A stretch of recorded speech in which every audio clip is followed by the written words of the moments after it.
Telangana high drama ముఖ్యమంత్రి Revanth Reddy drama మరొకసారి బయటకు వచ్చింది. మొన్నే కదా అల్లు అర్జున్ సంధ్యా థియేటర్ దగ్గర రేవతి చనిపోవడం చాలా దుర్ఘటన, ఆయనే మర్డర్ చేయించాడని అలాంటి కేసులు ఒక హోమ్ మినిస్టర్ గా ముఖ్యమంత్రిగా పెట్టించి ఫోన్ కాల్లు చేయించి ఆయనే అరెస్ట్ చేయించాడని మనం న్యూస్ లో చూసాం. రాత్రంతా జైల్లో ఉంచాడు అని. మరి వెంటనే ఏమన్నాడు? ఒక ప్రాణం విలువెంత? అబ్బా తమ్ముడు, మరి నువ్వే కదా అన్నావు మేము బెనిఫిట్ షోలకు పర్మిషన్ ఇవ్వం, టికెట్ల రేట్లు పెంచమన్నావు. మరి ఇప్పుడు చిరంజీవి కొడుకు ఏదో సినిమా వచ్చిందట కదా, గేమ్ చేంజ్ ఏదో, మరి దానికి నువ్వు టికెట్ల రేట్లు ఎలా పెంచావు? బెనిఫిట్ షోలు ఎలాగిచ్చావు? రోజుకు 4 నుంచి 6.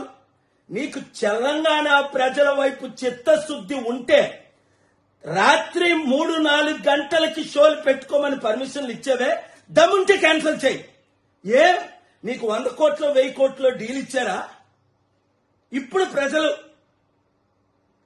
తెలంగాణ ప్రజలు నీకు కనిపించట్లేదా? దిల్ రాజు అనే పేరు ఆయన నాకు తెలీదు, ఆయన మీ బంధువు అట, మిత్రువు అట, వెంకట రమణారెడ్డి అట. అంటే ఒక రెడ్డి వచ్చి ఈ రెడ్డితో మాట్లాడితే మీరు డీల్స్ చేసుకుంటారా? తెలంగాణ ప్రజలారా, తెలుగు ప్రజలారా, చిత్తశుద్ధి ఉన్నవారంతా రేవంత్ రెడ్డి ముఖ్యమంత్రిగా ఉంటుండగానే తెలంగాణ సర్పంచులను చిత్తుగా కాంగ్రెస్ తరఫున పోటీ చేసిన వాళ్ళు ఓడిద్దాం.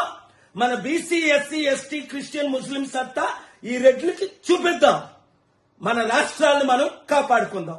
ఈ వీడియో అందరికీ షేర్ చేయండి, సబ్స్క్రైబ్ చేయండి. Please do subscribe to. Please like, share and subscribe to top Telugu TV. Top Telugu TV. Top Telugu TV.